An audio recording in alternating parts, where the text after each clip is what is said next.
안녕하십니까? 송이송이 라디오의 김송이입니다. 요 며칠은 잠깐씩 봄빛을 느낄 수 있어 좋은데요. 2021년도 벌써 2월이고 며칠 후면 구정 연휴입니다. 나라 안팎이 몹시 더웠었고 어려운 일도 많았지만 서로 격려와 희망의 메시지를 보내면서 어떤 일도 포기하지 말고 잘 극복했으면 합니다. 여러분 모두 새해엔 더욱 건강하시고 소원하는 모든 일 꼭 성취하시길 바랍니다. 오늘은 2월 9일 사랑과 죽음을 테마로 하는 26번째 방송. 지난주에 이어 까미의 패스트 내용을 다시 이어갈 텐데요. 내용에 앞서서 오늘 잠시 까미의 삶을 살펴보도록 하겠습니다. 우선 까미를 떠올리게 되면 영화 카사블랑카에서 잉그리드 버그만과 함께 출연했던 험프리 보가드가 떠오르지 않으세요? 저는 까미라는 작가를 생각할 때마다 그 분위기와 이미지가 매우 흡사하다는 생각을 자주 합니다. 까미는 어린 시절 알제리에서 가난하게 지냈습니다. 한 집에서 할머니, 어머니, 형, 그리고 2명의 외사촌들과 함께 살았죠. 1923년 그는 프랑스의 중등학교인 리스에 들어갔지만 빈부격차를 크게 느꼈고 어머니를 사랑했지만 문맹이고 한유라는 사실을 수치스럽게 생각했는데요. 사춘기 청소년기에 충분히 공감할 수 있는 일이라고 생각됩니다. 그는 알제리에 입학했으나 1930년 폐결핵으로 중퇴하게 되죠. 재학 중에도 각종 임시직을 전전하면서 대학 중퇴 이후 가정교사, 자동차 수리공, 기상청 인턴과 같은 잡다한 일을 했습니다. 까미의 성장기는 이 시대 청년들에게도 상당한 공감을 줄 거라고 생각을 합니다. 이 시기 평생의 스승인 장 그리니에를 만나게 되고 1935년 플로티누스에 관한 논문으로 철학학사 학위를 마치는데요. 이 페스트란 소설도 까미의 삶과 깊이 어우러져 있다는 점이 느껴질 거라고 생각됩니다. 자기 삶에 대해 방황하거나 결핍을 느낄 수는 있을 것이지만 결국 포기한다거나 비관적으로 사로잡혀 있다면 이런 명작은 나오기 어려웠을 것이라는 점도 말이죠. 그의 삶 안의 많은 경험들은 소설 속에서 한 사람 한 사람에 대해 충분한 공감력을 가지고 바라보는 객관적 시각으로 드러납니다. 물론 자신의 비평적 사고를 드러내지 않는다는 것을 의미하는 말은 아니죠. 지나치게 사변적, 철학적인 것에 묶여 있으면서 정작 인간을 살피는 행위를 회피하는 것에 대해 충분히 냉소적인 시선으로 저자의 감성을 드러내고 있으니 말이죠. 패스트에 이런 내용이 나옵니다.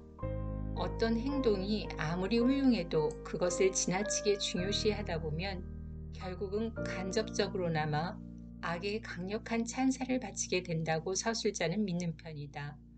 왜냐하면 그 경우 훌륭한 행동들이 그토록 대단한 이유는 단지 보기 드물기 때문이며 악의와 무관심이 인간 행동의 더 흔한 동인이라는 것을 가정하게 되기 때문이다.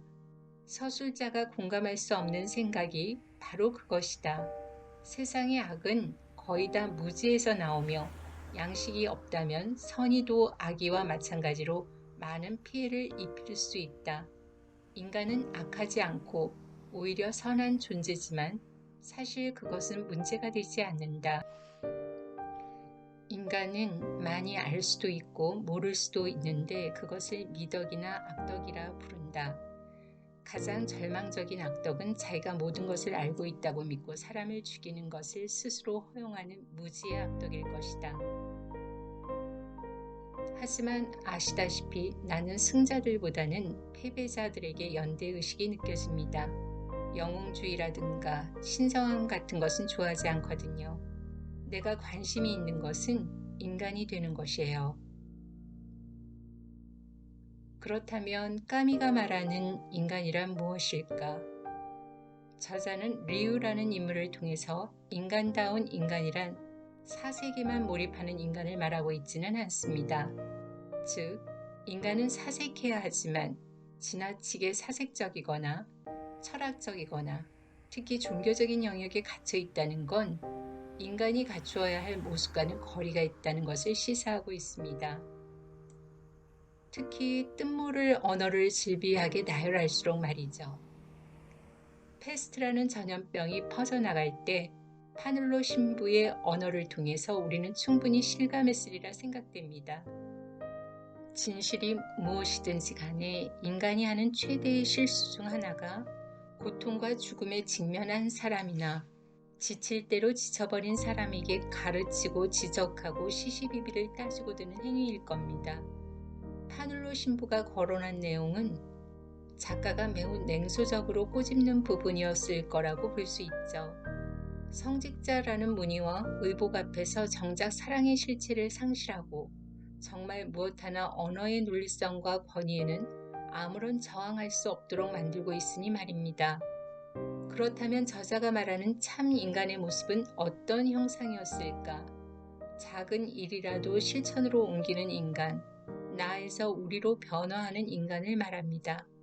인간이 인간으로 살아간다는 것은 위대하고 그리 거룩한 형상 안에만 있는 것은 아니죠. 곁에 있는 사람들을 잘 살피고 그 사랑을 조금 더 넓혀가는 것. 곁에 있는 사람이 대단해서 혹은 뜨겁게 분출되어 오르는 열정 같은 사랑이 있어서도 혹은 대단히 애완견처럼 너무나 사랑스럽기만 해서도가 아닌 그저 인간이기 때문에 그 책임과 본분을 다해가는 것 말이죠. 인간에게는 나와 너, 온전히 분리된 사고 속에서는 연민도 사랑도 일어날 수가 없을 겁니다. 이때의 사고는 동정심과 같은 감정의 단계가 아니라 그보다는 조금 더 성숙된 연민을 말하며 이것은 한 사람의 인생을 그 자체로 관조하기보다 나를 투시해 본다는 것도 함께 포함될 겁니다. 저는 이 부분에서 대학 시험 볼 당시에 자주 만났던 영어 시험 문제가 떠오릅니다. 작은 소형 비행기에 목사, 할아버지, 정치인, 어린 꼬마가 탑승했습니다. 갑자기 비행기 사고가 나서 급히 구명조끼를 입고 비행기에서 뛰어내려야 하는 상황. 그런데 구명조끼는 3개뿐이었죠. 목사님이 말합니다. 저는 하느님의 일을 하기 위해 꼭 살아서 이 세상을 구원해야 합니다. 라고 뛰어내렸습니다. 정치인이 말합니다. 저는 이 나라를 위해 많은 사람들을 돌보아줘야 합니다. 라고 말하고 뛰어내렸습니다. 할아버지가 말합니다. 나는 이제 살 만큼 살았고 내가 구명조끼를 입어라 라고 말합니다. 꼬마가 말합니다. 할아버지, 저희에겐 둘 다 입을 수 있는 구명조끼가 있어요. 방금 뛰어내린 정치인이 가져간 것은 구명조끼가 아니라 제 배낭을 가져간 거예요 라고. 명예를 위해서, 인류를 위해서, 거룩한 사업을 위해서라는 말 참 많이 듣고 삽니다. 그런데 정작 사소한 무언가에는 왜 그렇게 냉정해지기가 쉬운 일이었을까요? 패스트에서도 작가는 우리에게 사소한 인간애를 강조하고 있습니다. 가족 간의 사소한 말 한마디, 눈빛, 응시와 몰입, 관심과 연민에 대해서 말이죠.